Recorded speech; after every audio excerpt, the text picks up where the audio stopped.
And I had a surprise visitor today, and it's exciting. I'm glad to be here with Miss Kim White from My Sexy Business, and she told me she was going to come and visit me today, and she lives all the way out in Oklahoma, and I didn't believe her, right? And so not very long ago, I got this notice, and I hope it's gorgeous where you are. It's a wonderful time of year right now. The weather is just perfect. So I hope you guys are getting out, getting some fresh air. And I want to thank you all who are, on this Facebook Live with me, because we are going to get into some good conversation. You know how I am about good conversation, empowering conversation. That's what this is all about. And so let's jump right in. So Kim, tell us a little bit about you and My Sexy Business. What is that all about? And particularly, I want to know, what does My Sexy Business mean? Like, what does it mean to be sexy? You bring in sexy into business, which is, I'm sure the people are asking, like, what is that? Like, so what's My Sexy Business? Well, a sexy business is one that you own that does not own you. Okay, all right. A sexy business attracts clients and customers. Mm-hmm. It doesn't chase them. Doesn't chase them. A sexy business is one where everybody around you can't help but follow you. Okay. Because they're so attracted to what you're doing and how you are, the authenticity. Okay. That's really what sexy is. Sexy is about you having control over your life. We believe a sexy business creates a sexy life. Okay. And that's really what it means. A lot of people freak out when they hear that word because they think it means something different. Got it, yeah. But the I was like, what is that all about? I don't know. When you're talking about sexy in business, you have to explain that to me, Yeah. So cool. All right. So it means being abundant. Mm-hmm. It means, I guess, having a business that pays you. Yes. You got cash flow, mm-hmm. and you have a system set up, I take it. Maybe things are automated, and it works for you. And that's considered sexy. Is that what you're saying? That is exactly. I want to make money while I'm sleeping, and I want to make money when I'm on the beach. Okay. And I want to make money when I'm here with the famous Rodney Flowers. Oh, wow, thank you. But I want to make money the whole time. Okay. I don't want it to be that just when I'm clocked in. Yep. I need to figure out systems and processes so that I can do that all the time. So let's talk about that, because there may be some people that are watching that have businesses, or they may desire to be in business. Mm-hmm. And so let's talk about, how do you make your business sexy? So you talked about some systems, maybe putting some systems in place, making money while you sleep, while you're on the beach, 24/7. And so if you have someone who's listening that wants to start a business and they want their business to be sexy, now that we know what the definition of sexy business is, I'm sure all of you want a sexy business, right? So what does it mean? How do we create a sexy business? How do we put those types of systems in place? How does that happen? Well, I think the biggest thing about a business is you can have an ugly business. You might be a business owner, but you can have one that consumes you. You can have one that you're working the 80, 90 hours a week, doing things the hard way. Okay. Or you can automate things. You can delegate things. Okay. There are a lot of ways to set up, to have a sexy business, but it really does need to be set up in the beginning. If you have a business and it's ugly, which is how I learned this, I had an ugly business. Okay. It was consuming me. I was spending more time than if I would just go clock in somewhere, because I was building something, and that's great, but I was building the wrong thing. I was creating something that was going to eventually take my life because of the stress involved and the amount of hours. I was the first one there and the last one to leave. Yeah. I was doing everything. I was delegating. I had a lot of people working with me, and I still was the first one there and the last one to leave. And I couldn't travel. I couldn't do any of the things that I'm doing now. Right. Because it showing up on people's doorsteps. Showing up surprise. Showing up at famous people's houses and knocking on the door. The princess is here. Now that's sexy. But because I actually did something, and I kind of laugh about this story, but I did something that I named. I'm a princess, so I get to have my own vocabulary words. Oh, okay. All right. That's what princesses do, right? That's right. I did something called Operation Game Changer. Game Changer. That's interesting. I have this brand that I'm going to bring forward called the Game Changer. I have a Game Changer seminar coming up in 2 weeks, as a matter of fact, right here. I didn't even know it. That's wow. Wow. You have to tell me more about Game Changers. Go ahead. Well, the first thing I did was put a note on my office building door that we weren't seeing anyone. Okay. We weren't going to be talking to anyone. We had a 90-day window that we changed from a very ugly business. It was what I asked for. This is another key. Mm-hmm. I asked for exactly what I had. I didn't know better. You asked for an ugly business? I asked for a business that I thought I wanted, and figured out that wasn't what kind of business I wanted. And I'm not talking industry, because this can be in any industry. Okay. I had a business that I thought I wanted a big office building. Yeah. I wanted a window that overlooked the lake. Uh-huh. I wanted all of these things and I wanted all these people working.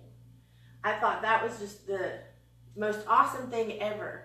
Well, when it happened, I realized because there weren't processes and systems, there weren't the things that needed to be in place before it was started, I had to go back and restart it. So what I'm hearing is you had this picture or this vision of a traditional business, of a building and people inside that building, they're clocking in and they all work for you and they have jobs.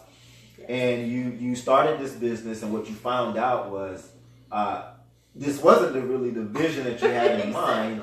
And having all those people working, and there was no clarity. It seems like maybe is that what I'm hearing? There was no clarity, and so because there was no clarity, it wasn't what you thought you wanted. You got your vision, but it wasn't what you thought. It didn't turn out the way you thought it was going to turn out. I got what I asked for. But I didn't know what I was asking for. You didn't know what you was asking I think you have to be careful what you ask for because you might get it. I mean, that's the problem is we get things. And if you have chaos and things going on in your life, you've asked for it. I mean, that's hard to come to realization that you have a lot of control over that. Yeah. But I had created something that turned out to be a monster. And because we were doing so well, it became a big monster. And so the more we did, the bigger it got, the more I was working instead of the more I could travel and do the things I wanted to do. Okay. And so in that Operation Game Changer, I put a note on the door, and everybody was freaked out at first, I'll just tell you. I put a note on the door, we wouldn't be seeing any clients, and I sent out to our clients, we have to have this window of time to change things or we're not going to stay in business. And that's exactly what we did. We did people look at the list of things. I have a list of what all changed in that 90 days and people can't even believe that much can change in that short of time. But when your only focus is to create something sexy out of something that's broken, and I'm not talking about a company that's that's ugly in the way of we didn't have clients and we didn't have cash flow. That's not what I'm talking about. I'm talking it was ugly because it was consuming me. Sucking the life out of you. It was sucking the life out of me. It wasn't giving you abundance and giving you joy and giving you love and giving you happiness. It was taking it from you. It was taking it. And so the end result of that 90-day period, within the next year of that, we changed completely so much that the last 2.5 years I've been traveling. Wow. I've spent my time going we've hit 42 states this year and Mexico, speaking all over, doing all kinds of things, and teaching people how not to have ugly businesses. So I just want to stop right here because I've gotten something from this conversation. And for those that are listening, it's like when you want to start that business and you have that goal or that vision in mind, I feel like from this conversation, one of the most important things that we can have is clarity. Yes. Is making sure that we're clear about what it is that we're creating. Yes. And we're clear about how that's going to create what we want it to create in our lives, and making sure that as we go about building that, right, that we're actually starting to experience some of those things, and it's not sucking the life out of us. Yes. And because we have that clarity, it really guides us into the right direction, making sure that we are on the right path towards that vision. Now, what I want to ask you is, you talked about things changed, okay? You said that you have this laundry list of things that changed. So tell us about that. Like, how did you come to the place of identifying what needed to change? I mean, I know it was sucking the life out of you. I got it. So no one wants the life to be sucked out of them, right? So you can feel that and know that something has to change. But if you peel the onion back a little bit deeper, you would find that there were specific things that you probably identified that needs to change. And so for the people that are watching, the question comes up, how do I find out what needs to change? Yeah, there may be someone that's in a situation right now where their business, maybe their job, maybe their life is sucking the life out of them right now. And so how did you get to the place where you were able to identify exactly what needed to change? Well, the first thing I really did is get away from everybody. Okay. And get quiet and write a list of everything that was going on in the company, everything that was going on in my personal life, everything that involved me whatsoever. And all of my volunteer work, everything went on that list. Okay. I had to know what was broken about it because I was busy. I didn't stop to look at those places. I just kept going. I mean, it was working. Everybody would say, wow, you get so much stuff done. And I did get a lot of stuff done. But we can get a lot of stuff done and not get the right stuff done. Absolutely. And so I am definitely a poster child for how to do it the wrong way, and now for how to do it the right way. Sure. Because of that. But that list, if you stop and you look at the list of things that are putting pressure on you, what are you thinking about? When you wake up in the morning, what's the thing on your mind? When you go to bed at night, what keeps you from going to sleep? Okay. What is going on in that head first? Yeah. Like, what is going on? Because the answer's in there. The answer's in that list. If it's something that needs to be automated, find out how to automate it. Okay. If it's something that needs to be delegated, find out how to delegate it. And delegation is very sexy, but I'm going to tell you it's very difficult when you first start to delegate, because this business was my baby. This business was something that I took pride in because I had built it from my kitchen table. And I was excited about it. Okay. And this is not the My Sexy Business story. My Sexy Business came from the story of another company. Okay. That I created from my kitchen table. Okay. People don't realize what can be done from your kitchen table. Absolutely. I started an oil and gas company. Okay. On my kitchen table. People tell me all the time, I can't do this and I can't do that. But you and I know better. I laugh because you are definitely a no excuses kind of guy. Yep. And I'm a no excuses kind of princess. Okay. If you need something done, I mean, we're quite a pair to be reckoned with, because we don't play. Right. We have fun, but we don't play. Right. And when I started that company, I didn't know what I was doing. I'm just going to say that. Now, I have been in different businesses for 34 years. I had my first business at 16. But the thing is, I didn't know what I was creating. I just didn't understand the things that needed to be put in place to create something that would outlive me. Because the truth was, if I stopped at that point, if I stopped doing what I was doing, there was no business. So I created something that took every breath of my day to accomplish. And that's not a sexy business. Right. The sexy business is what is going on now. We have a whole team. Where part of us are out on the road, other part are in the office, and we all have a part to play in it. They all make me look good, I'll just say that. But the cool part about it is, it takes that whole team to do what we're doing. Sure. And we have a blast. We have a blast. That's part of the new sexy. So if I can summarize this, thank you for that. It sounds like what you did was you got present, because I'm real big on being present, and I know this is I'm talking about you here. But that's what I gleaned from your response is that when things aren't going the way you wanted them to go, things weren't going the way you wanted them to go, you took a moment to get present. Mm-hmm. And a lot of times what we do is we try to do more. Like, it's not going the way we want it to go, so we start doing more. We find more to do, and then we just run ourselves into the ground. Yes. But what you did is you stopped. Mm-hmm. You got present to what was working, what wasn't working, and then you made yourself a list of what was not working. Mm-hmm. And those are the things that you started to tackle. Is that yes, correct? Sir. That's what it sounds like. And I kind of had the philosophy at the time, because I was so stressed out at the time, it was affecting me. It was affecting me so much so that I was having a hard time sleeping and those kind of things because of the stress. And when I made that list, one of the things that I decided was if I was sick and I had to go to the hospital, everything would shut down. So why not shut it down myself before I ended up in the hospital and fix it?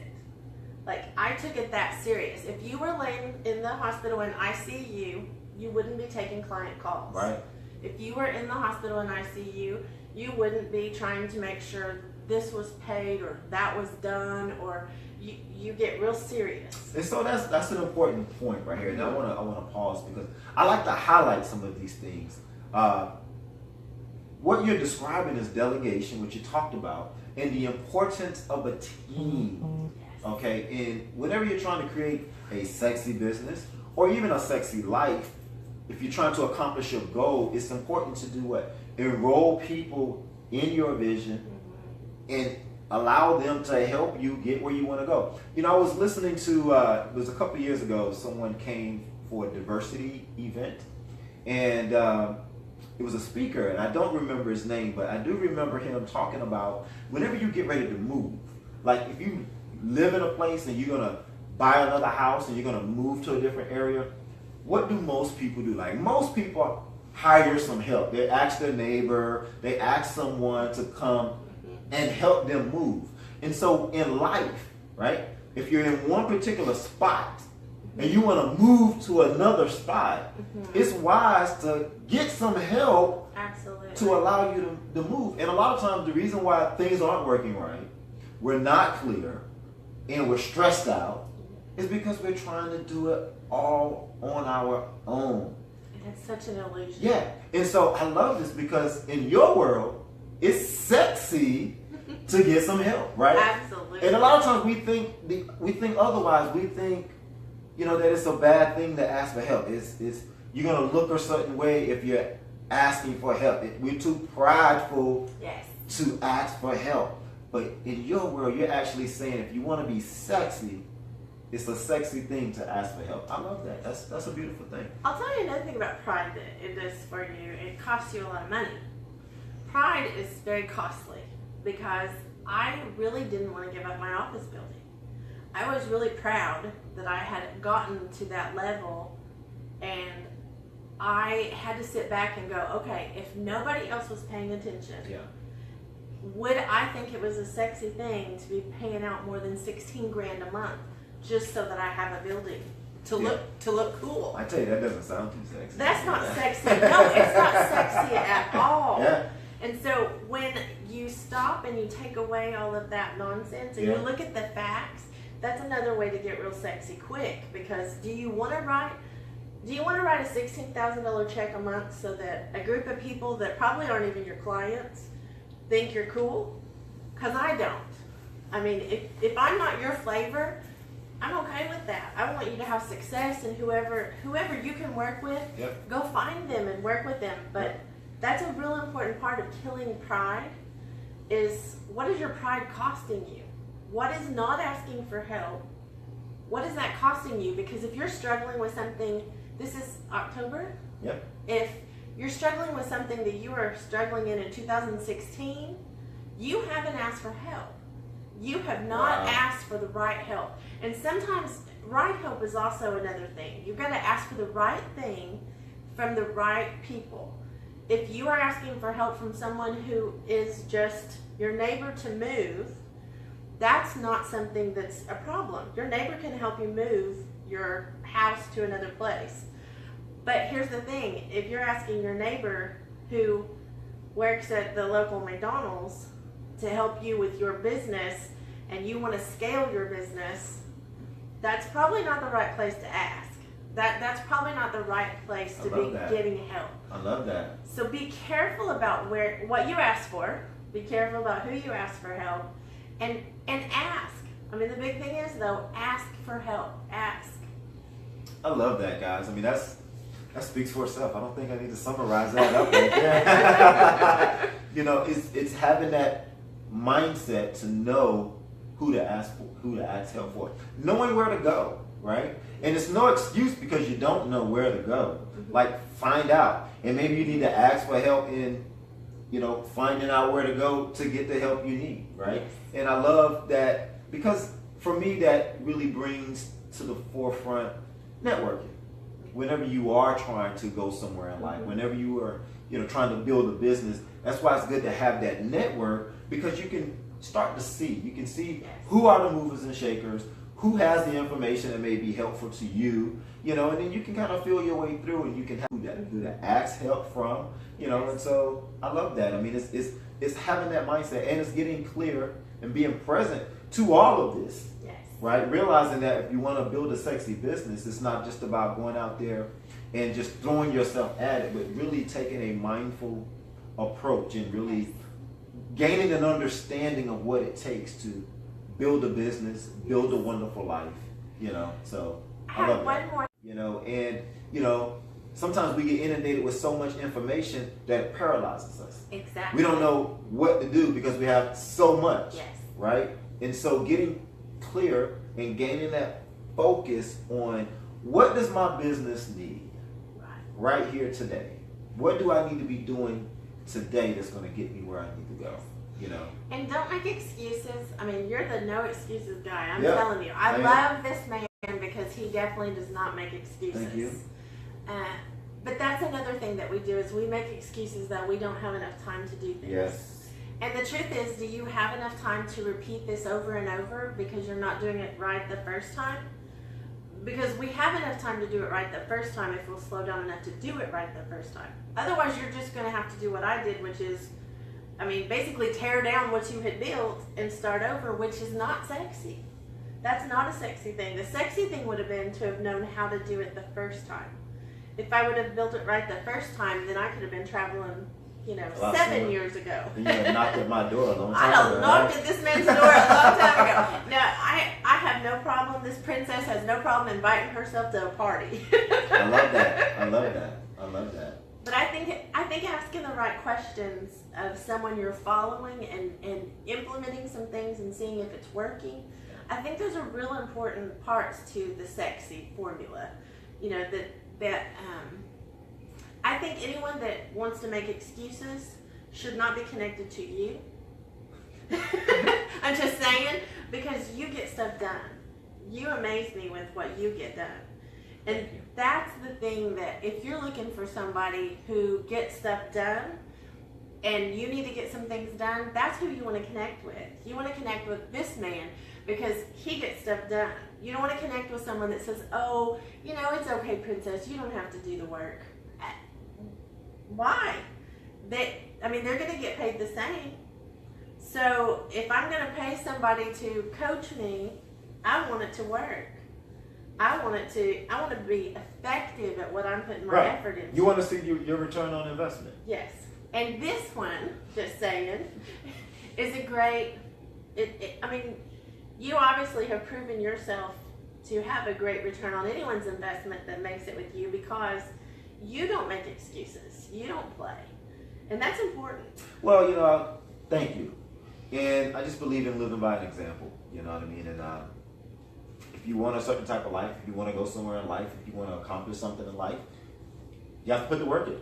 And when someone gives you, you know, things to do, you know, if they give you some advice and they have a proven track record, and they're telling you this is what you need to do, as silly as it may sound, that's probably what you need to do, you know. And what I found is that, you know, a lot of times, and I've done this, I'm guilty of this myself. You go and you ask for help, and then they tell you what to do.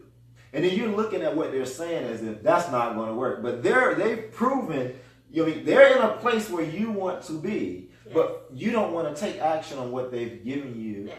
because now you're putting your own thought process into it. You're thinking it's not going to work, but they're telling you what to do in order to get where you want to go. And then we don't do it.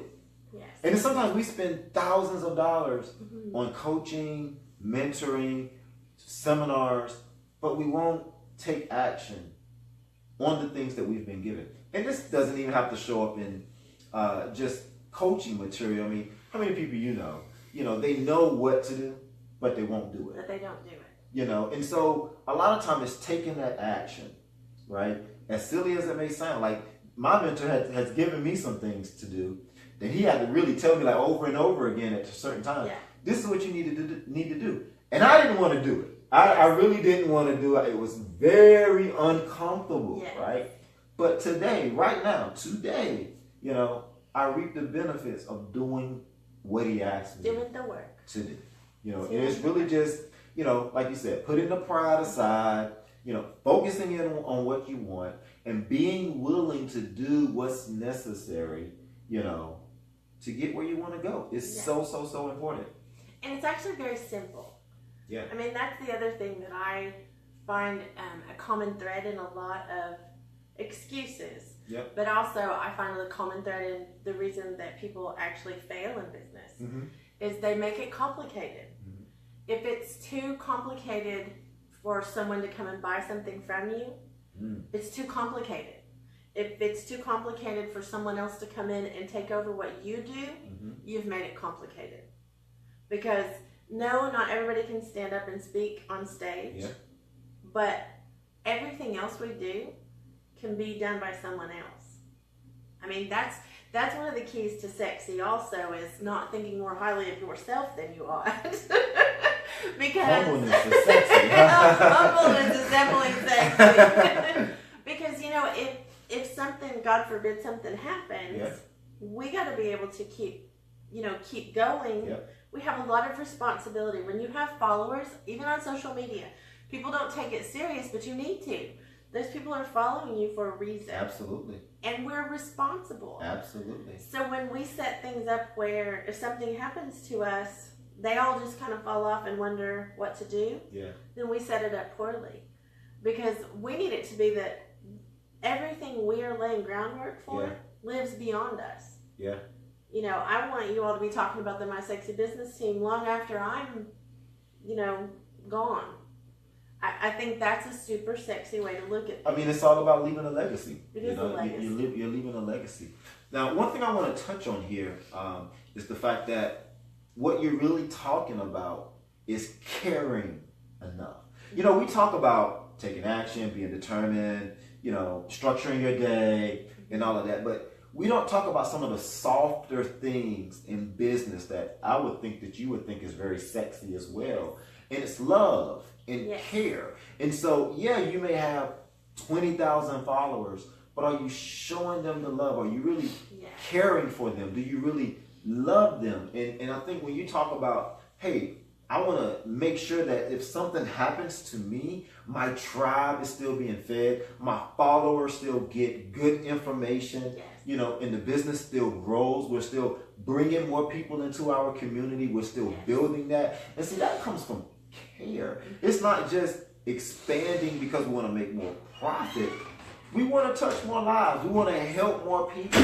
And when you have that level of care and the process is working, people's lives are being changed, right? You're making a difference in the world. It's so awesome when, you have that level of care.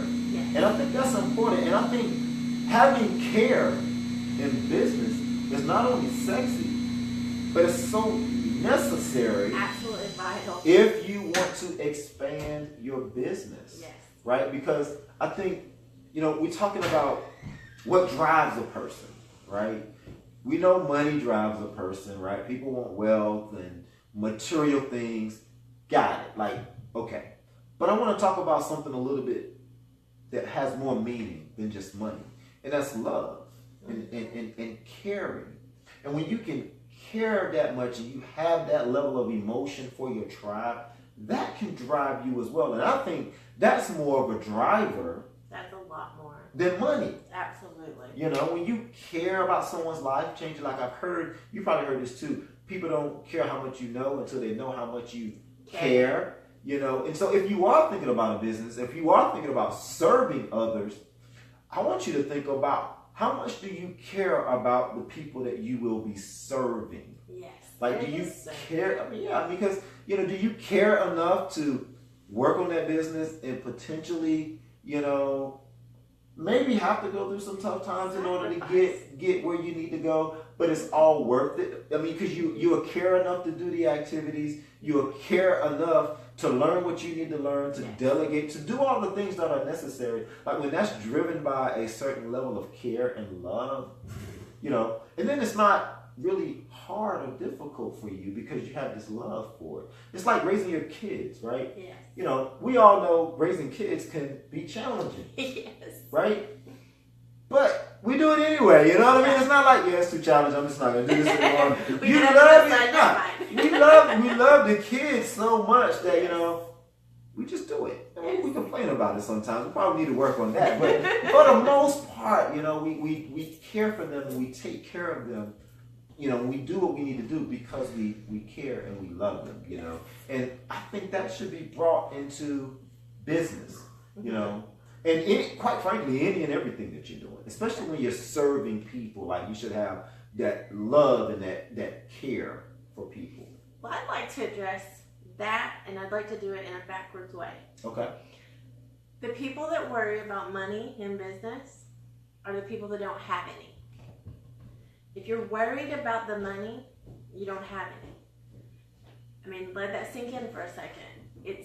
That's not your concern in business. Business is for a profit. Yep. But the money comes from what you're talking about. The money comes from a tribe of people who know you care about them enough that you're not giving them bad advice because you need money. If I'm desperate to make money and I'm going to give you advice to buy something that you don't need because I need money to pay my bills, right, that's not care. That's not authentic. And it's incongruent with a sexy business. Yeah. The congruency is, I want to take care of you. I want to make sure that you are doing what you need to do. And you know, I will tell you, a lot of people don't necessarily like this princess at first because I'm pretty hardcore. I mean, I'm fun, but I don't want to play around because I'm talking about your future. Like when we're talking about your future and what you need to do so that you have a sexy life, I don't want to play around with your future. I don't want anybody to play around with my future. I want us to have a great legacy to leave. And so when you get all caught up in just the money side, it causes you to get distracted from your purpose. And your purpose is to serve, like you said, and it is to care. It is to say some things sometimes that are not popular. Yeah. Like it's not popular to tell someone they got to do the work. It's not popular. A lot of times I'll get someone who wants a sexy business. Well, how can I just pay to have that done? Nah. That's not it. You've got to learn to make connections. People think you have to have, 100,000 clients to be making a lot of money. But I know people that have less than 1,000 clients that make multiple millions each year on a very small number of clients because they care and the client knows it. They trust them and they get in deep. And to me, that's way sexier than just some pat on the back or some, coined phrase for an answer. Mm-hmm. It's that, no, that's not right. Mm-hmm. Let me help you get from this ugly business to this sexy business. Yeah. Let me help you cross over to know that money's not the end all. Yeah. Now, we have to have money. I'm not making light of that at all because money is important. If you're not making money in your business, you're still not got a sexy business. I mean, a sexy business brings in profit and is very effective at bringing in income. Sure. But if we are not focused on the value that we're giving, the care, the love that we have for the people that are following us, the money means nothing. That's it. And you'll always have to find new clients. If you're using a the ones you have. Absolutely. Yeah. And I think the level of care that you have, it shows and it spreads and it allows you to bring those new clients in, you know, and you're looking to, you know, just kind of spread your love all around, spread your care all around. That's kind of how I look at it. I mean, yeah, we want to make a profit, and I believe making a profit is important because you want to grow the business, you want to serve more people, you want to care for more people, and the way you do that is providing that care, that love, as for as many people as you can with what you have, and not let the money take care of itself. But I think that's a major driver in the amount of money that you can make. And in my book, you know, the purpose of earning that profit is so that we can expand. We can reach people. We can reach people not only in our immediate area. We can reach them all across the country, right? And then we can start expanding into other countries and providing programs, providing seminars. Maybe we can do seminars in different countries, you know. Maybe we can get our products and services all around the world. We can do our streaming, we can do our videos, and we can do them better, right? If you have the funds to do that, it just allows you to be able to reach more people and be more effective, right? Absolutely. And so that's, you know, and I just think those two go hand in hand, you know. But you start with the love. You start with the care. And I will tell you something else sexy about when you get in deep with someone and you love them and you care about them and they know it. Yep. You build a relationship with them. You don't have to look for more clients. You don't ever have to go out and beat on new places to get people to come and be desperate all the time to find new clients. Yep. Because the ones that you're in a deep relationship with, yep, they are your best cheerleaders. Yeah.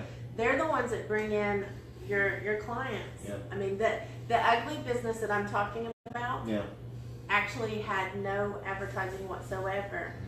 When it became sexy, everybody wanted to get in because it was all about what all was happening. I mean, when you're singing praises of somebody, everybody around you wants to know who that is. Yes. It gives the credibility that a business needs, but it also gives you an ability to expand without you going and chasing people down. That's sexy. Sexy is it attracts the right audience. You're not just attracting just anybody, because we don't want to attract everyone. I can tell you right now, I don't want to attract anyone who does not want to work. Like, who does not want to do the work to have a sexy business. I'm not your princess. I mean, I'm just not, because you will waste my time and I will frustrate you because I will be on you. Well, you know, I'm with you. I don't want to attract clients that don't want to work either, right? I believe that. The reason why, but you know, I don't want to be a drill sergeant. But here's why I want them to want to work. Because there's change and transformation in that, right? Like, if you don't want to do the work, then that's really saying you want things to stay the same. Yes. You don't want to grow. Yes. You don't want to challenge yourself. You don't want to understand you don't want to experience the experience of transformation. Yes. Right? And so, I love it when my clients come in and they have issues and they want to go to the next level. They have these big, goals that they want to accomplish. I love that. Yes. But what I love more is when we can talk about, hey, here's the plan. Here's the step-by-step process that's going to get you where you want to go. And then that client is like, thank you. This is what I needed. This is my plan. And you know what? I'm eager and I'm going to do everything. And I just jump right into it and they get it done. And then they come back, okay, I've done that. Yes. And here's what I've experienced. This is what's working. And then they're off to the next step. Yes. And then it's just beautiful because then you can see that person change, right in front of you. And although you gave them the plan, or you may have, motivated them, they're the one that's actually doing the work and making the change happen. I don't want to take credit for any of that, No. I just want to be the person that kind of guides you, maybe give you some pointers and some tools, maybe allow you to spread your wings a little further, and then you go and do the work, and you get all of that reward. Yes. Not Not only do you reach your goal, but you get the experience of putting that work in and what it's like to change and how that, that work has affected your life. you know, and you get to see that. If you don't go through the process of transforming, Yeah. then you really are never past that place that you didn't Right. go past. Right. I mean, it's hard to put that in the right No, terms. I completely but get it. if you are not willing to do the work, if you're not willing to fail, and that's another like big part of Mm-hmm. success is people think that, you know, from the outside looking in, we just have it going on. We just have, so you many know, people think that's that. their Yeah. excuse is Yeah. that, well, I'm not a princess, or I'm not, you know, the get up guy, and I'm not, well, I haven't written a book. I haven't done none of these things. right. You know? And the truth is, everyone has successes in them that are going to take failures to get there. Yep. And our failures don't have to be like forever. That's the thing. I think a true failure is when you quit. I don't think it's a failure if you find a way not to do something, Mhm. because I can give you a list of things of how not to do something that was ugly. Yeah. And that's sexy now. Those lessons are sexy to me now, because not only do I not repeat them, but everybody around me that works with us, Yeah. I don't want them to repeat them Yeah. either. So they get to hear and learn from the things that I failed at. So that's sexy, to have that ability to look at a failing of someone else and do something different, or just to listen. Because if you give me a list of things to do, Yeah. and I don't know how to do them, Yeah. I'm going to ask you. Okay, I don't really know how to implement Absolutely. this, but that's not a sign of lack of intelligence. When you're prideful about that, that's a sign of, you know, you're not smart enough to ask for help. I mean, Yeah, I mean, it kind of goes back what we said earlier. You know, asking for help, knowing who to trust. The thing about it is, for me, if you tell me it's hot, I don't need to touch it to find out. Exactly. You know what I mean? If it's hot and you say it's hot, and you're in a place where, you know, I feel like you're a valuable source. You're someone that I'm following, and you're in a place that I'm trying to get to. Yes. If you say it's hot, I don't need to touch it. I'm going to take your word for it, That's right. and I'm gonna go, because that can save me lessons, right? Yes. And a lot of times that can save you years of just going through trial and error. If someone has Yeah. been through that for you, just take the lesson Exactly. and just trust them. 34 years of business, I have a 34-year learning curve. Okay. So if I give you something to do, if I see something that you're doing that you can change to make it sexier, Yeah. I'm actually facilitating you adding 34 years to your learning curve. Yeah. That's sexy. Yeah. I mean, that's what that's all about, is helping people not to have to go through so much of the reinventing the wheel, of failing in the same way. You still have to go through the process. Yeah. So they have to be teachable and coachable.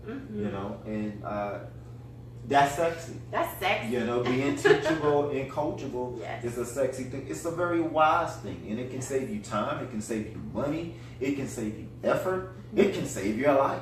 Absolutely. you know, Absolutely. you know. So we want to be teachable. We want to be coachable, not just in business, but even when we're trying to accomplish something in life. I love that. I think that's beautiful. So what else? Is there anything else you want to share with everyone today? I think this has been a great conversation. If you guys are enjoying it, you know, let us know. Just type in, yes, this is great. Type in, you guys are awesome. I don't know. Whatever you feel like. Just type in something to let us know that you're having a good time. This is good conversation, that you're gleaming something from this conversation is actually helping you. Maybe there's some bullet points. Like if you gain something from this, like type in, what is the one thing that you've gained from this conversation? The one thing, you know, it could be clarity, it could be focus, it could be being teachable and coachable. It could be, you know, getting a mentor, right? It could be whatever it is. Just let us know. Just type that in. Just type in whatever it is that you're getting from this conversation. We would appreciate that. It helps us to serve better. It helps us, if you tell us what you're learning or what you need to know more, Sure. it helps us to serve you better. It helps us to be able to show up and give you what you need to get past where you are. You know, I just want to say one thing. That when I was coming through the ranks, when I was really, really young, I had some really good people in my life, right? Facebook didn't exist, of course. But to hear you say that, like, you know, we want to serve you, like, That's one thing I like about CEO space. I don't know if you've ever been to CEO space. If you haven't been to CEO space, you got to look it up. CEO space is a great place. And when you get there, like, one of the things that will happen to you if you ever go to CEO space is people will come up to you and they will say, hello, how are you? They would introduce themselves, and then they would say, how can I help you? Mm-hmm. And so to hear you say, it's going to help us serve you, and that's why we're asking for this. It's not to get engagement. It's not to really, boost this video or anything like that, but to really get feedback from you on how I can serve you better, how we can serve you better.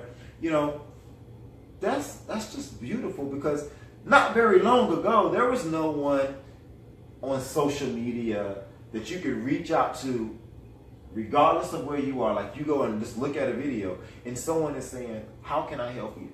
How can I serve you? How can I make things better for you? Like, what would you like to know? What can I study? What can I research?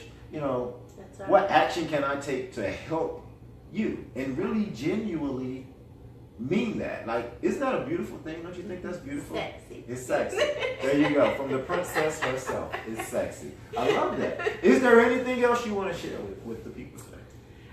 I think one of the things about being an entrepreneur or a business owner, or even if you want to be one, is the fear of the unknown can keep you stuck or keep you paralyzed in a analyzing everything and just too scared to move. Yep.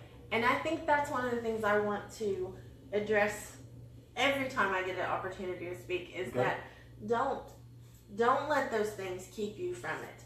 Do it afraid. If you've got something you're afraid to do it afraid. I mean, the same emotion for nervous is excited. Mm-hmm. So if you're going to be nervous about it, just change it to you're excited. You're excited to do this thing. But don't let your own limited understanding of something keep you from stepping out. Don't spend $1 million to fail on something that you could have spent, $1 on. That's a good lesson.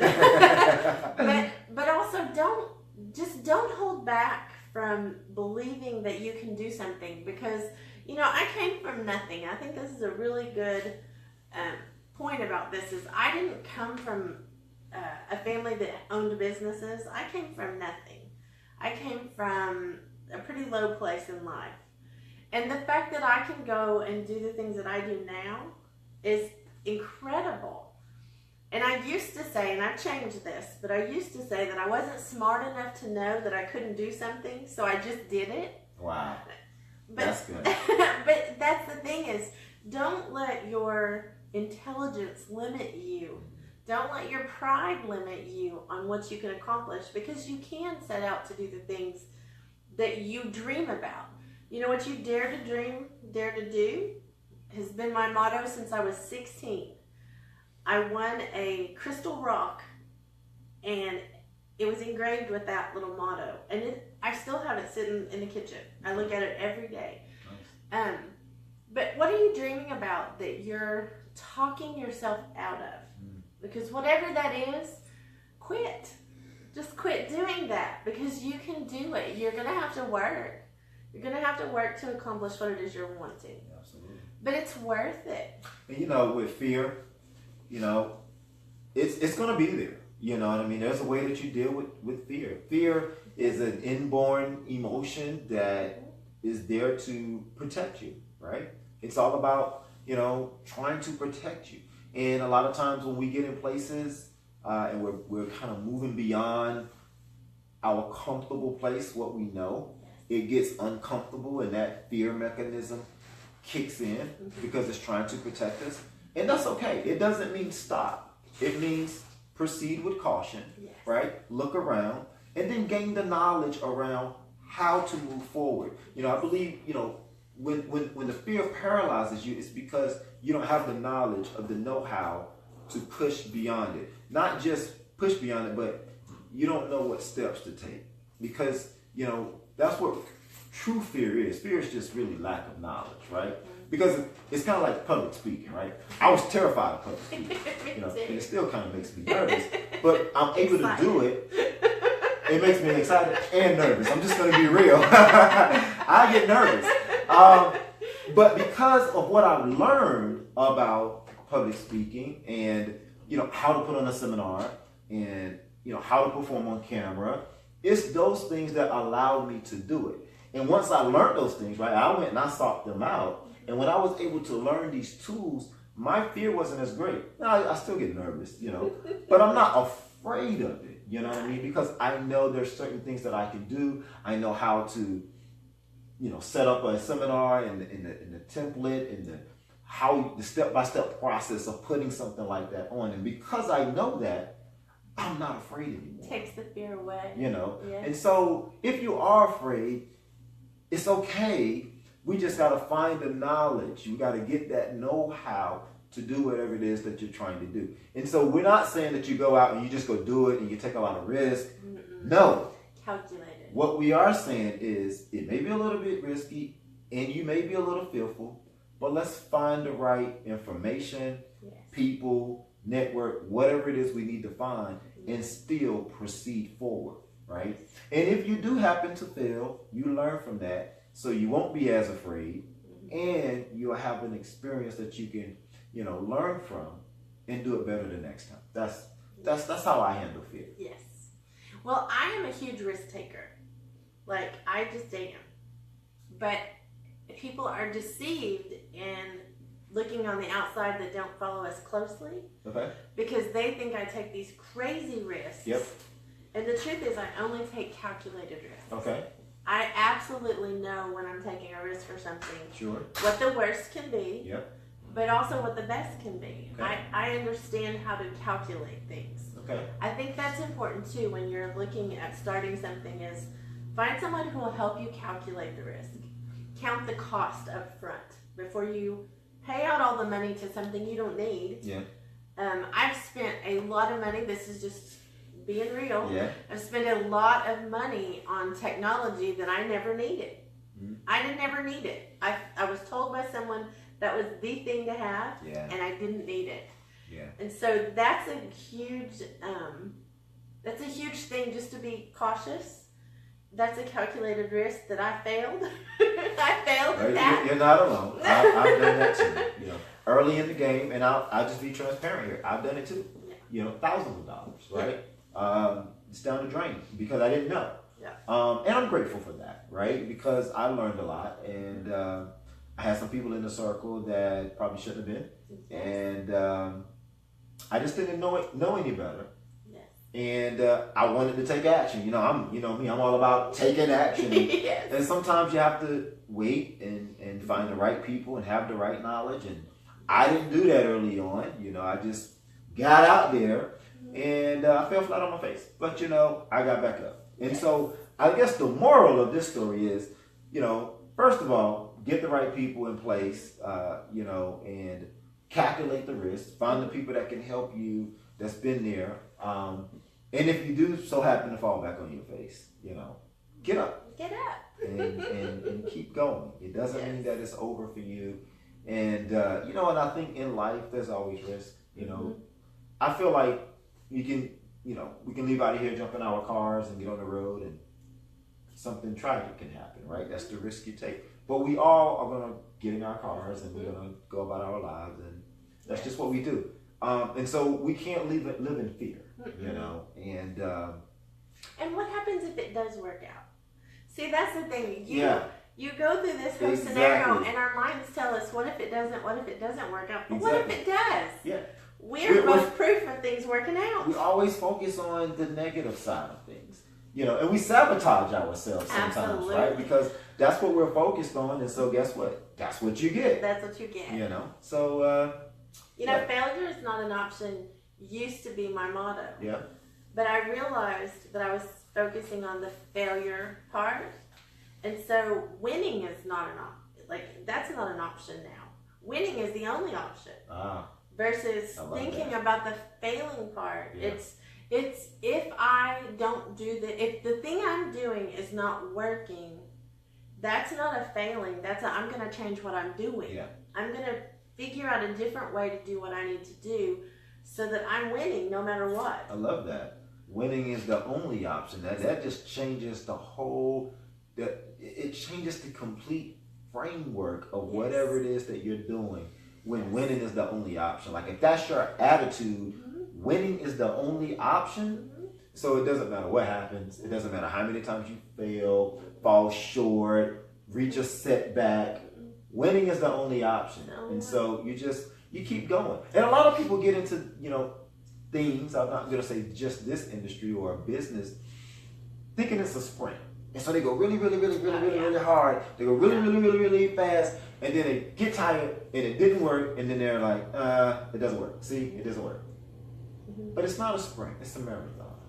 Well, when you focus on, that's like such a perfect way to explain the failure is not an option, is the wrong mindset. Because when you fail, you verify that you failed by those thoughts.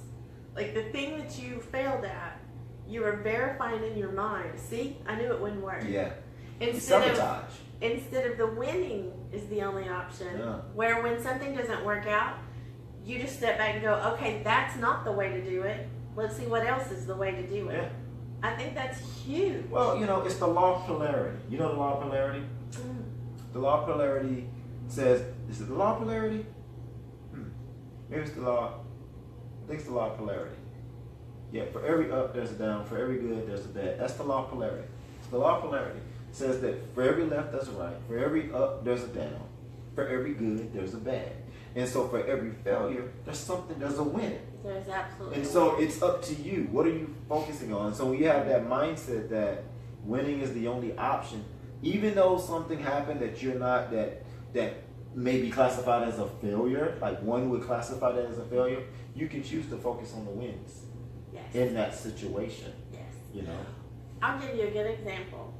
In, I believe it was 2013, I actually got taken for over $100,000. Wow. Okay, that's not. You got scammed out of that? I did get scammed. I was in an industry that I didn't understand enough about some of the things that were going on. Wow. And it was a cutthroat industry. Wow. And they knew they were taking advantage of me. I didn't know they were taking advantage of me. Okay. And so when it came time for them to pay their invoice for all of the work that had been completed, they basically laughed at me and said, "We're not paying it." And I was devastated because the entire time I've been doing this job, I was paying people to do, the things that had to be done for this job. We had done, the company that did that to us made several $1 million off of our work. And it was very hard to, for a few days I was devastated. I was really devastated because I'm thinking, how could I be hooked up in business with someone who would do that? Because that's not how we are. Okay.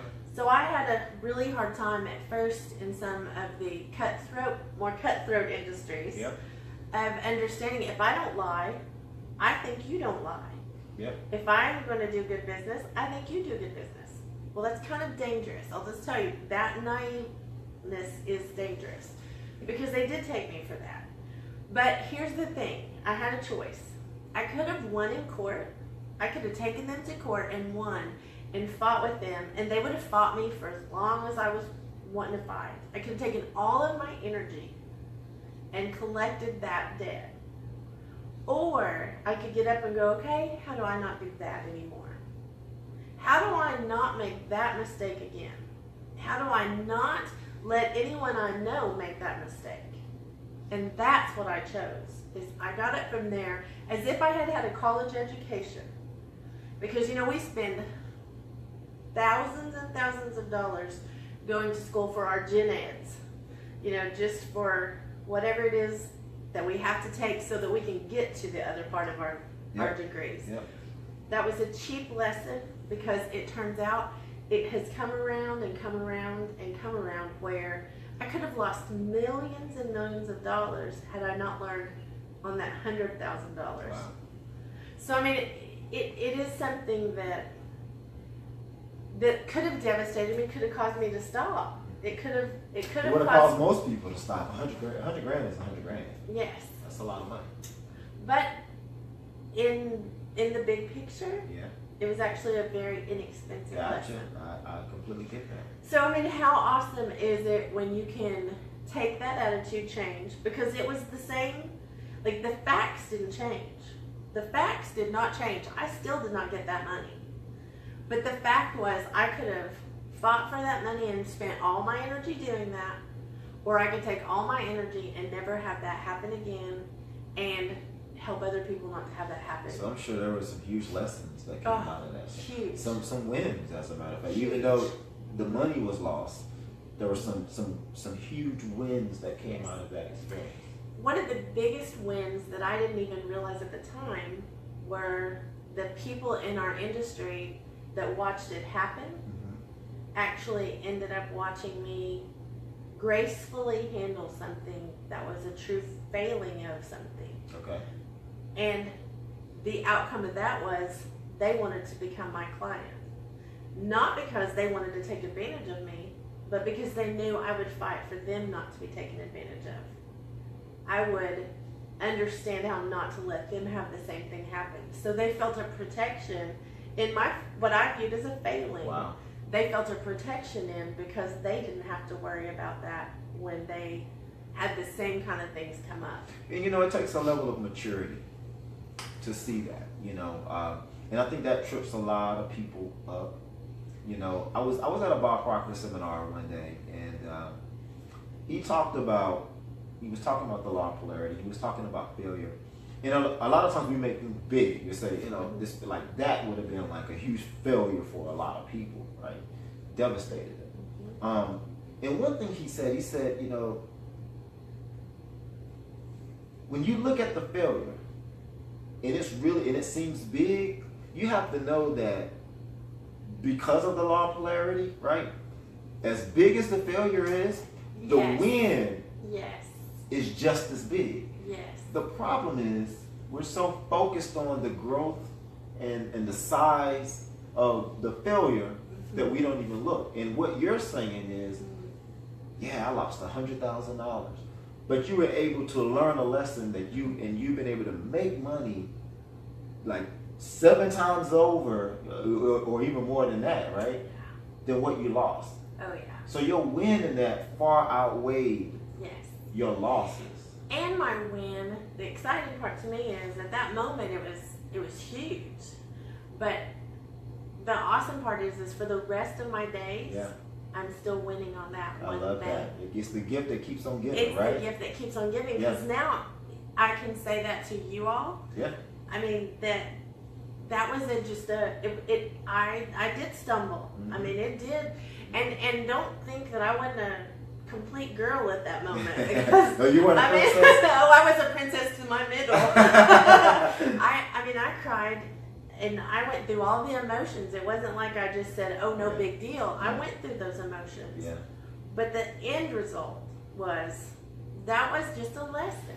It wasn't a loss. It was a lesson. And I want to take it to the personal side, right? Because that's a great example. And I want to give one of my own. When I suffered my injury, that was a big failure for me in my mind. It was a failure, and it was a loss. It was a loss of self-identity. It was a loss of life. I felt like I died, having suffered a spinal cord injury. And now, 20-some years later, spare the details, here I am sitting with Miss Princess of My Sexy Business, and having written 3 books and developed programs and speaking. I feel the way you feel. It is the gift that keeps on giving. And it's, if you were to ask me like 20 years ago, would you consider what has happened to you a gift? I would have looked at you like you were crazy. Like, really? Like, why would I consider something like this That's right. a gift, right?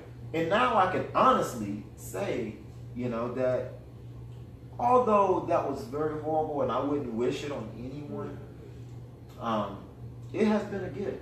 It has really been a win in my life. I've been able to create a life that I love because of that experience, And so if you're listening, right, and I really think that's the key. Like, we are creative beings, so This is getting better and better. Like, we are creative beings, and I love the fact that you had a failure and you were able to create something good. You were able to see the opportunity.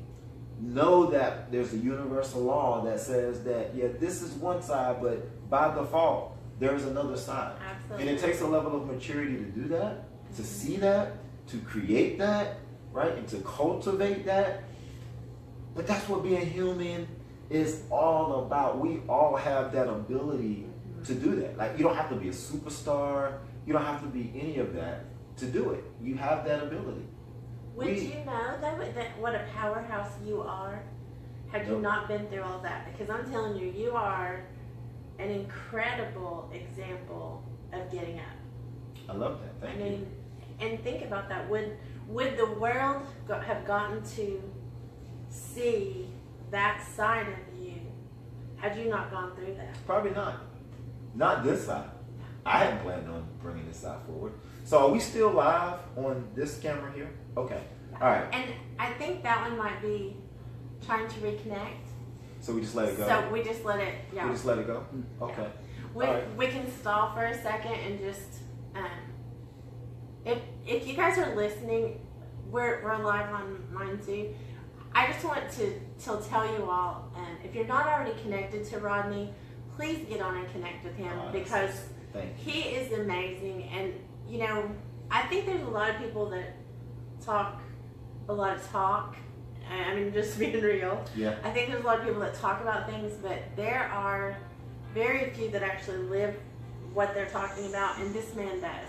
And I think that that's important for you all to know that you need to connect with Rodney. You know, we're here doing an interview with a different camera. It's why we're talking to different directions. And we were just trying to give you guys a sneak peek of what we were doing. You know me, I'm going to have to like do the behind the scenes because I can't help myself. I'm a princess that like tells all. But, you know, I just wanted you guys to know that if you haven't already started following Rodney, please get on and connect with him because it is very important. And I think we're back on the We are. We had a little bit of little bit of technical difficulties, but we're still here. That's right. At least we're in the same place. Yes, we are. We haven't moved. Thank you for saying that. And to my tribe, you know, same thing here. You know, connect with Kim, connect to My Sexy Business. If you're in business and you want to make your business sexy, like we have the true definition of being sexy, having automated processes, having a business that's profitable, having a business that gives you the life that you want and doesn't take life from you, but actually gives you love, joy, peace, happiness, and travel, and all the things you want from your business. That's what it means to have a sexy business. And these are the people that you want to connect with if you want to create that in your life. So feel free to, you know, flip on over, do a search to My Sexy Business fan page. Is that what it is? We have that, and we have Kim White, My Sexy Business Team. Kim White, My Sexy Business Team as well. You can search that. What's your website?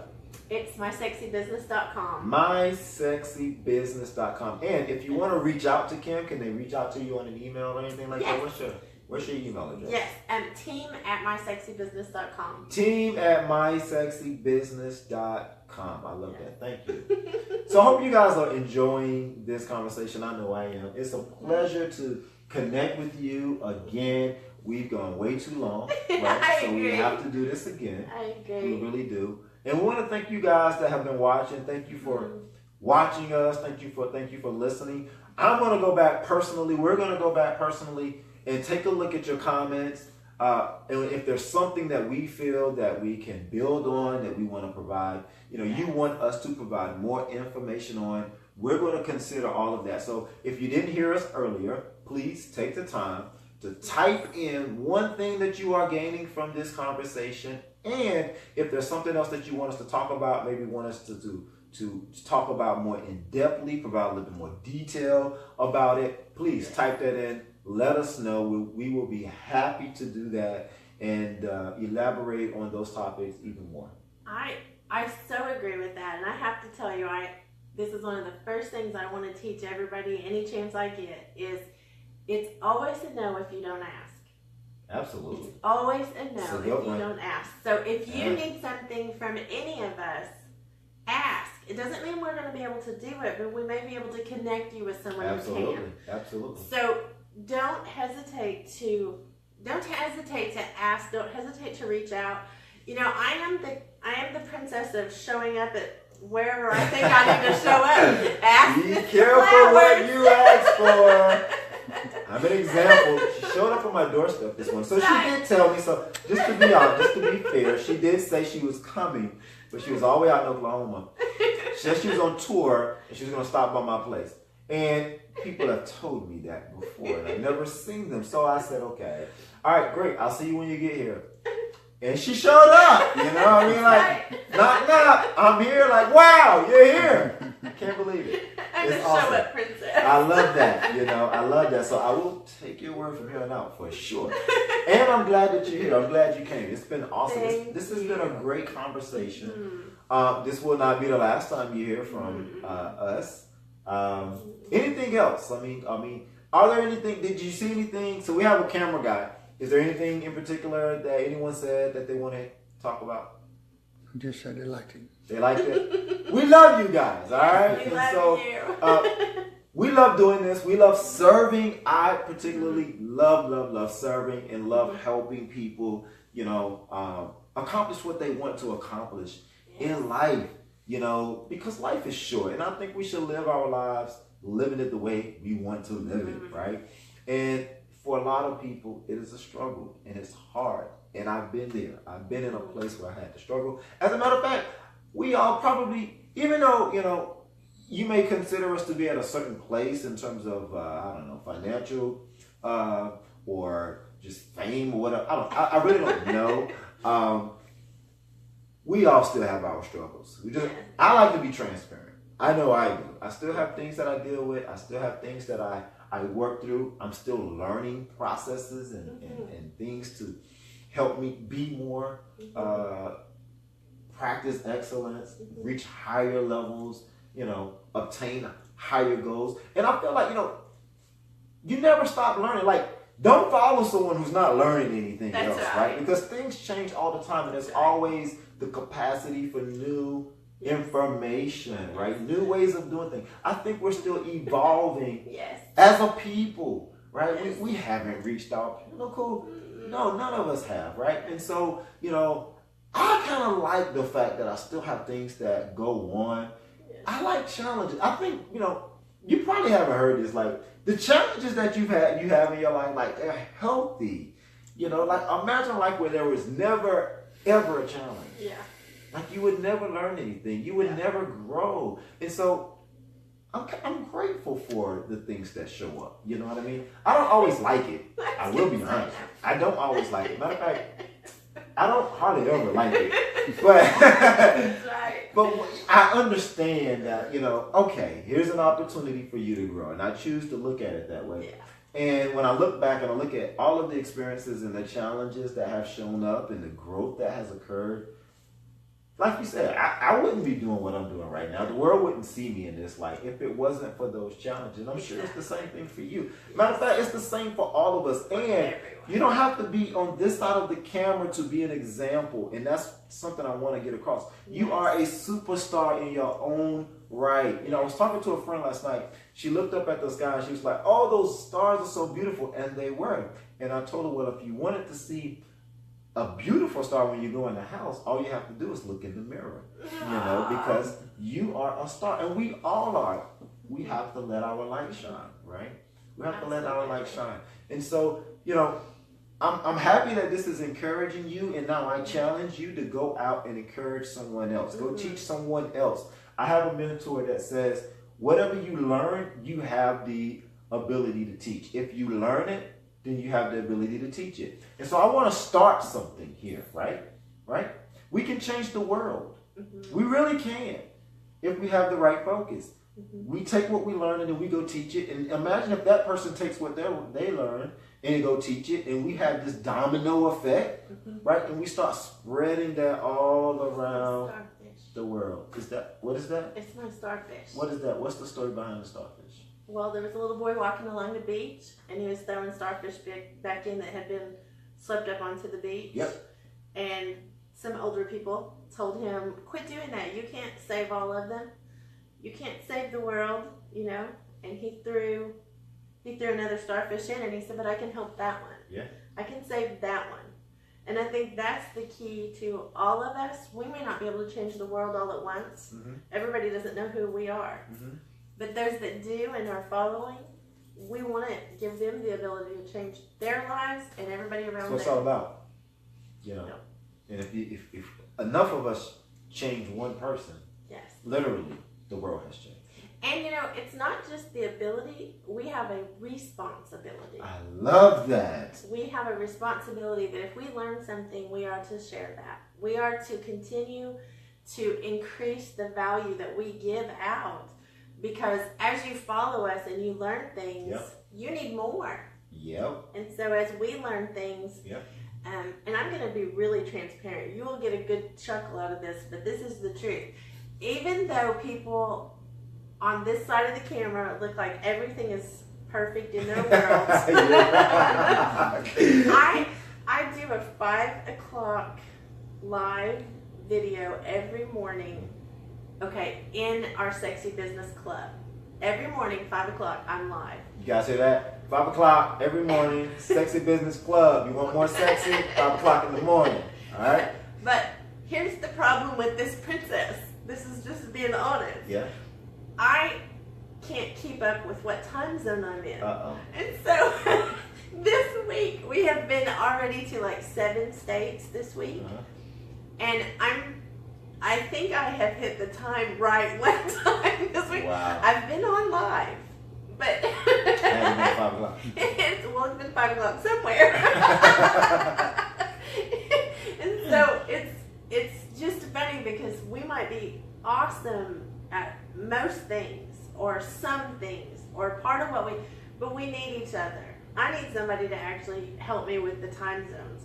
Something as simple as a time zone can make my world better because I will be on time when I'm trying to be on time. It's just, this is not the same time zone. I love that. Yeah. So, it happens. it happens. But you know, it's not the end all, right? Mm-hmm. And it's how we respond to those situations that really make the difference, you know? And a lot of times, like for that, you could beat yourself up. You can say, I'm not going to do it anymore, blah, blah, blah, blah, blah. You just keep going. You recognize it. And you put a structure in place. So maybe that's the thing to do. Maybe it's finding the right structure that will allow you, you know, to be on time in certain time zones, you know. And I get that may be difficult because you may not be used to that time zone, right? And we can change in a day the time zone we're in, and then the next day be in a completely different time zone. I mean, so because we're all over, Yep. it is not just as simple as, oh, okay, today. Yep. You have to constantly adjust it, mm-hmm. you know. So, and then that makes room for error, right? I got it. A structure, some type of structure. I don't know what the structure is right now, but I'm sure there's a structure that can be put in place to. But it's just a transparency though to make sure that people know we're real. Yeah. You know, we do know some things. Yeah. Because we've been through some things. Yep. But the truth is, we all have those things that we need other people to help. Yep. I need somebody to help me know what zone I'm in. I get it. You know, I want to, you know, because we all have experiences, right? And I just believe that when you share your experience and the things that you've learned from that, it can help someone because other people go through experiences as well, right? And when we don't share, we withhold that information. A lot of times we share out of fear, out of pride, you know, out of protection. And it's a wasted opportunity, you know. And I'm not saying you go out and you tell your business to the entire world, but your neighbor, you know, could be going through a similar situation. Mm-hmm. Your girlfriend at the coffee shop, the lady on the next row in that queue could be experiencing the same thing. And just you sharing your experience and the way you were and how you were able to overcome could be life-changing for that person. And so vulnerability is good. Is sexy. Yeah. Being vulnerable so that people have hope that they can get past where they are. Yep. Because that's really, and I know we both are about that. We're both about that place of getting past where it seems like that's the end. Yeah. I mean, I can't imagine what all you have gone through to Yeah. get here. Yeah. But let me tell you something. When I look at you, I admired you because you did get up. You did what they said you couldn't do. Yeah. And how amazing is that? Because you had to demonstrate, and you're still demonstrating. Every day you get up. Every day. Every day. I just want to point that out. Every day. You are still showing off that place of not getting down and staying down. And I love that because, you know, the physical side of that's great. But the truth is, it's the inside that caused that to happen. It's the inside that still gets up and does business every day and still does the things that other people say you can't do. Yep. Every day. Every day. Every day. And I am in a different situation, but I'm the same. I did not come from a background of having everything taught to me when I was young about how to do business. And to be honest, I have no degrees.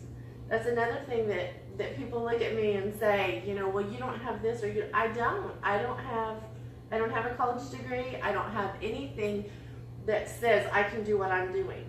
But the problem is, I'm already doing it. So now what? Well, you know, I think it's an important lesson, you know, because I believe that you're defined by what you do every single day. And if you don't like your life and you want to change it, stop, take a look at what you've done over the last 365 days and find out what you need to change, right? Absolutely. Because I really believe that, you know, the only reason I can sit here today, you know, and walk and have the success that I've, you know, experienced, it's because of when I look back, it's what I was able to do every single day, you know. And wherever you are, it's what you're doing every single day. And if you want to do an analysis, if you want to do a self-check, I mean, that is a good one. What have you been doing over the last 365 days? And if you want to know what the next 365 days are going to look like, it's probably going to look like the past 365 days if you don't change anything, right? Absolutely. That's just how it works. You know, and so what you do every day is important. And then, you know, you have your habits that are in there, right? I mean, because that's what we do. Everything that we're doing every day is part of our paradigm, right?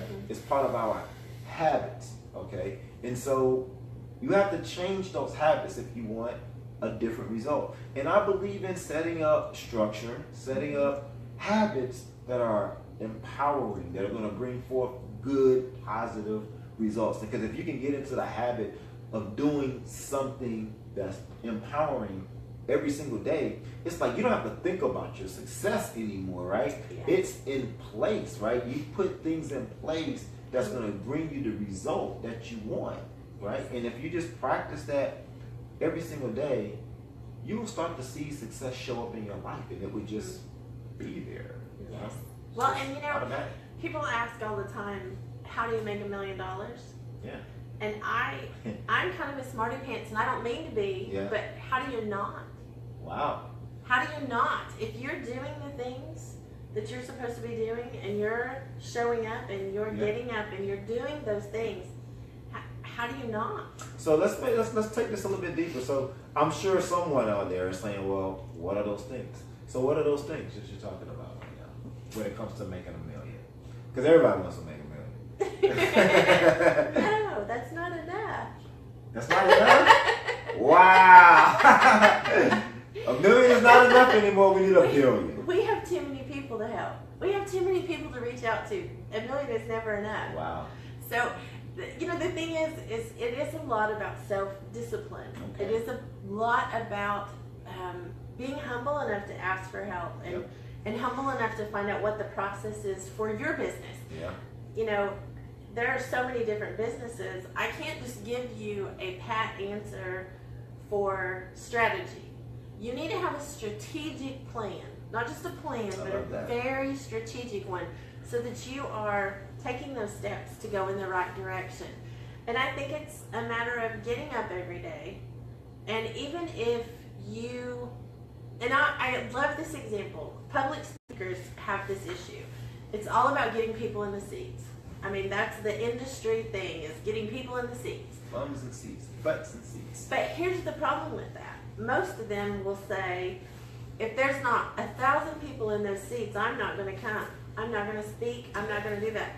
Well, here's the thing. You should show up. If there's one person there, you should show up and give everything you've got. Everything you've got, because you showed up. You showed up for a reason. You showed up to do something. And I think that is the preparation we have to have for business. If you have a business and you don't have enough clients right now, act like you do. Act like you have enough clients. I love that.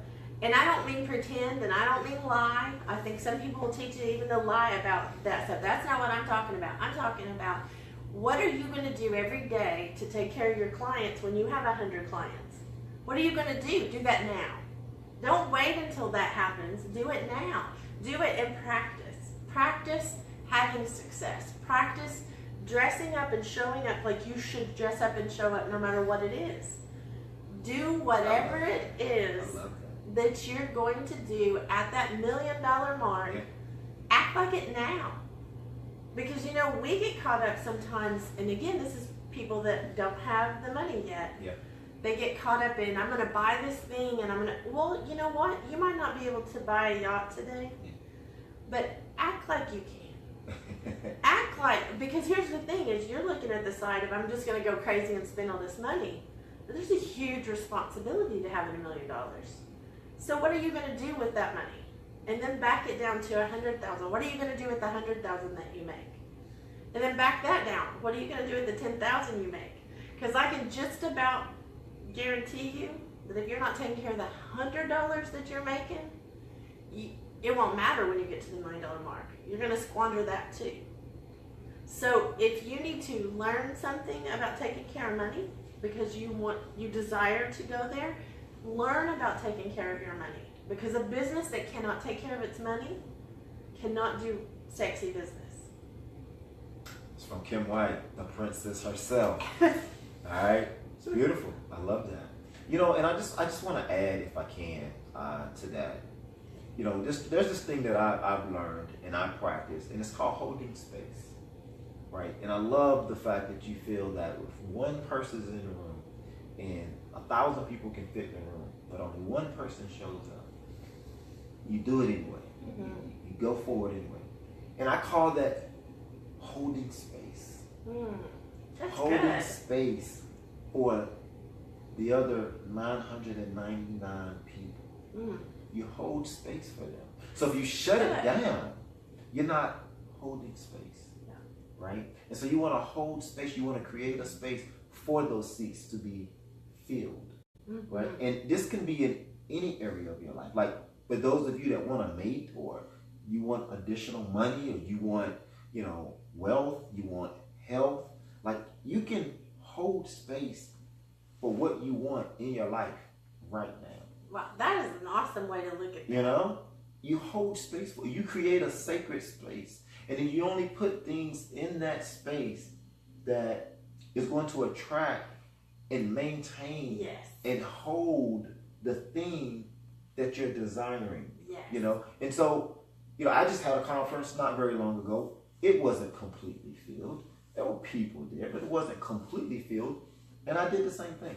And I executed the seminar as if actually there was more people in there, because I was holding space for the additional people. That's really good. Because they will come, especially when you're holding space for them. Oh man, right? that's good. About that. Would you hang out with me? Let's say that you make $1 million in 2018. Would you still hang out with me? I wouldn't hang out with you. Well, here's the thing. Most people will spend all their time hanging out with people that they wouldn't hang out with if they were there. No. Wrap your mind around that. You want to hang out with the ones that you would be hanging out with if you were already where you want to be. You don't hang out with people who are negative.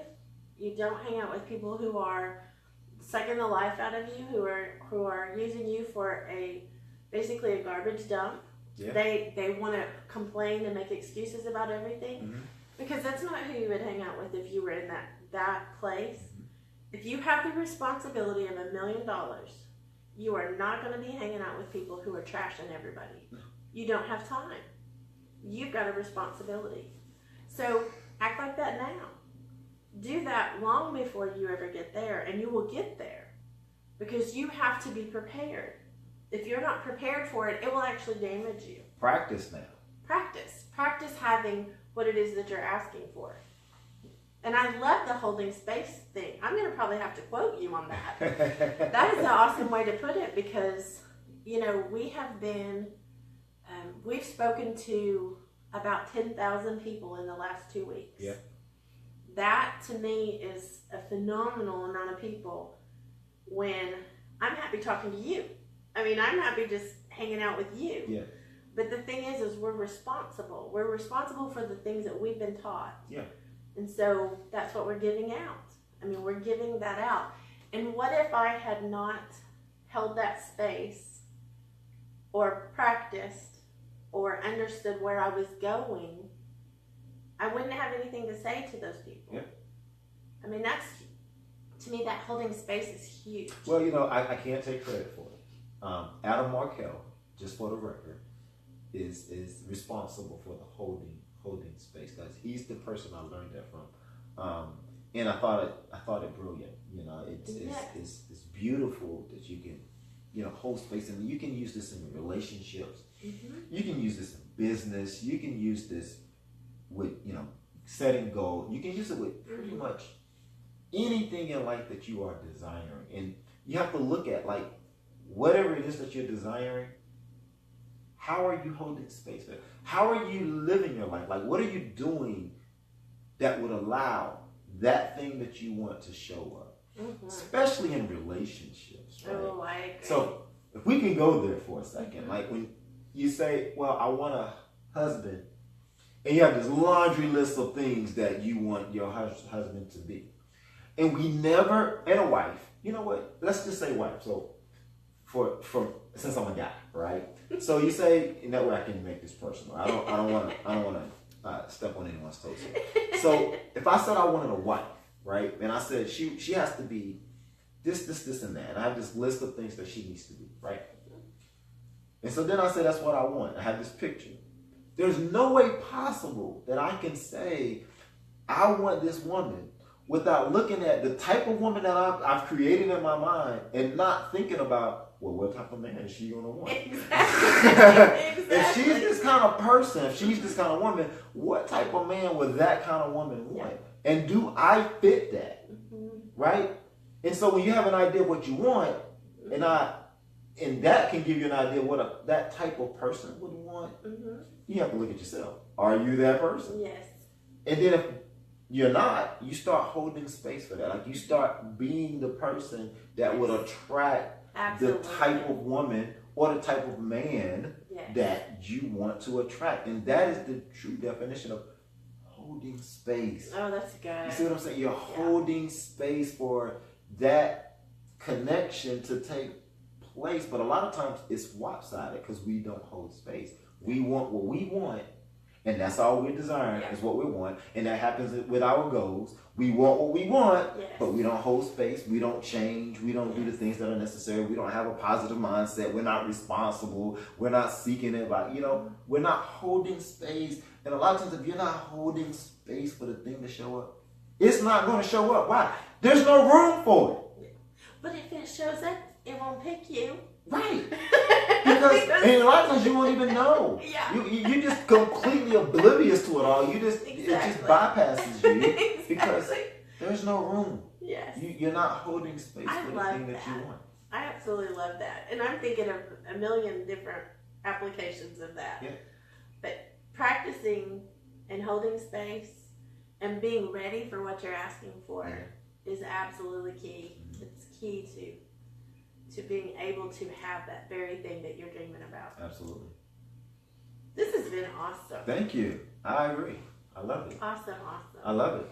So how are you guys doing out there? I hope you guys are still with us.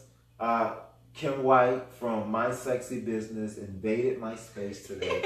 And, so we've been going at it now, I don't know, maybe an hour, just chatting it up. Wanted to share this conversation with you. Knew it was going to be awesome. And so I hope that you guys are enjoying this. And if you have anything that you would like to say about it, if you have, you know what, what is the one thing, right, that you're taking from this conversation, type that in. And if there's something that we've talked about, you want more details about, want us to teach about later on, type that in as well. Just let us know, and we'll take that, we'll review it, and we'll provide more information about it. We're just having conversation about business, about personal life, about relationship. Kim has a business. It's My Sexy Business. Check her out on mysexybusiness.com.